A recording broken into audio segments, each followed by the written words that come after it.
জয় রাধে, জয় নিতাই চৈতন্য। আমরা ভগবানের করুণায় ভগবদ্গীতা কথা প্রসঙ্গে প্রাত্যহিক আলোচনা করার মহা সৌভাগ্য লাভ করে চলেছি। যতদিন শ্বাস থাকবে ততদিন ভগবানের নাম করব, এই প্রকার মনের সংকল্প করলেই তার কল্যাণ হয়ে যায়, করতে হয় না। আমার ভগবান এত করুণাময়, আমার কেন বলছি, ভাবতে হয় না। কপটতার সঙ্গে ভগবানের ভজন করলেও তিনি একদিন সত্যিকারের ভগবানের ভক্ত হন। তাই আমার মতো কপট, যার ভগবানের প্রতি কোনো ভাব নাই, সেও ভগবানের কথা বলে তার করুণায়। তাই যদি কপটতা করেও আমি ভগবানের ভজন করি, তাতেও কল্যাণ। আমরা প্রসঙ্গক্রমে আজকে 41তম শ্লোক ধ্যানযোগে আলোচনা করব। অর্জুনের যে প্রশ্ন হয়েছিল সংশয়, যে কেউ যদি সাধনা শুরু করে তার কি গতি হয়, তার আগে তো বললেন ভগবান, আগের দিনে আমরা 40তম শ্লোকে শুনলাম যে তার কোনো গতি হয় না, দুর্গতি হয় না। তাহলে তার কোন গতি হয়, কিভাবে তার জন্ম হয় বা কোন পদ প্রাপ্তি হয়, সেই প্রসঙ্গে ভগবান আজকে 41তম শ্লোকে আলোচনা করছেন, অর্জুনকে কথা বলছেন। চলুন, আমরা যারা ভুল করে একবার ভগবানের নাম নিয়ে নিয়েছি তাদের কি গতি হয়, আমরা সেই কথাই শুনব। ভগবান 41তম শ্লোকে অর্জুনকে বলছেন, আমরা প্রথমে শ্লোকটি শুনে নিই, তারপরে আমরা ব্যাখ্যায় আসছি। ভগবান 41তম শ্লোকে ধ্যানযোগে অর্জুনকে বলছেন, কি বলছেন না, প্রাপ্য পুণ্যাকৃতং লোকা নোষিত্যা শাশ্বতী সমাহা শুচিনাং শ্রীমতাং গেহে যোগ ভ্রষ্ট অভিযায়তে।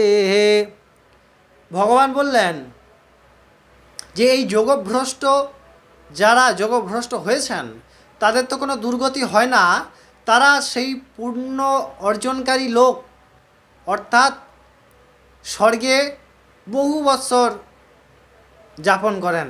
আমরা তো স্বর্গ প্রাপ্তির জন্য ভজন করছি না, আমরা তো ভগবৎ পাদ প্রাপ্তির জন্য। কিন্তু বিষয় হচ্ছে ভজনানন্দিতের বিষয়। ভগবান বলছেন যে যারা করেন তারা স্বর্গে থাকেন, সমস্ত ভোগ থাকে, কিন্তু তাদের ইচ্ছাই যায় না ভোগ করব। না তো দুঃখের মধ্যে মনের কষ্ট হয়, না তো সুখের মধ্যে মনের কোনো রকম বিকার ঘটে, কেবলমাত্র ভগবৎ প্রাপ্তির ইচ্ছা। তাই তাদের পূর্ণ কামীদের মতো তাদের সেই স্বর্গলোক প্রাপ্তি করে, এবং তারপরে তারা শুদ্ধ শ্রীসম্পন্ন গৃহে, অর্থাৎ যে গৃহে জন্মগ্রহণ করে সেই ঘর ধন ঐশ্বর্যে পূর্ণ, এবং সেখানে ভজনের পরিবেশ। যেমন আমরা শ্রীমদ্ ভাগবতে পাই যে রাজা ভরত ভজন করতে করতে হরিণে আসক্ত হয়, হরিণ জন্ম পেয়েছে, কিন্তু হরিণ জন্মের মধ্যে ভগবানের ভজন ভুলে নাই। তারপরে সে এমন গৃহে পড়ল যেখানে ভজনেরই পরিবেশ, অর্থাৎ তাকে কেউ লক্ষ্য করে না, সে নিজের মতো কথাও বলে না। জড় ভরতের প্রসঙ্গ আমরা জানি, কথা বলে না, নিরন্তর ভগবদাকার বৃত্তি সবসময়। তো এই জন্যই একবার নাম করা মানেই দুর্গতির কোনো প্রশ্ন আসে না। একবার একবার একবার কৃষ্ণ, বাস খতম, সমস্ত বস্তু খতম। রাধা, রাধা নাম তো বিরাট। কৃষ্ণ যার নাম জপ করেন সাত, তিনি হলেন রাধা রানী। সে রাধা রাধা, জয় রাধে জয় রাধে। এবং সেই রাধা আর কৃষ্ণের যুগল গৌর, এবং গৌর আবার গৌর নিতাই, নিতাই চৈতন্য একসঙ্গে ভজন, তাদের তো আর কথাই নাই। এক কৃষ্ণ নাম নিতাই চৈতন্য নামে নাহি এসব বিচার, নাম হইতে প্রেম দেয় বহে সুধার। যে প্রেম প্রাপ্তি করা অত্যন্ত কঠিন, মোক্ষপথ সহজে প্রাপ্ত করা যায়, ভগবান প্রাপ্তি করা যায়, কিন্তু প্রেম প্রাপ্তি বলছে নিতাই চৈতন্য নামে নাহি এসব বিচার, নাম হইতে প্রেম দেয় বহে সুধার।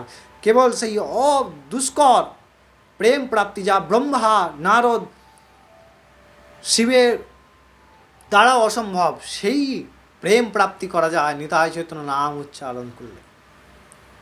সেই ভগবানের নাম কৃষ্ণ, রাধা, নিতাই, গৌর, নিতাই চৈতন্য, আপনি যে নাম করেন, কালী, সবই এক স্বরূপ ভগবানের, একই।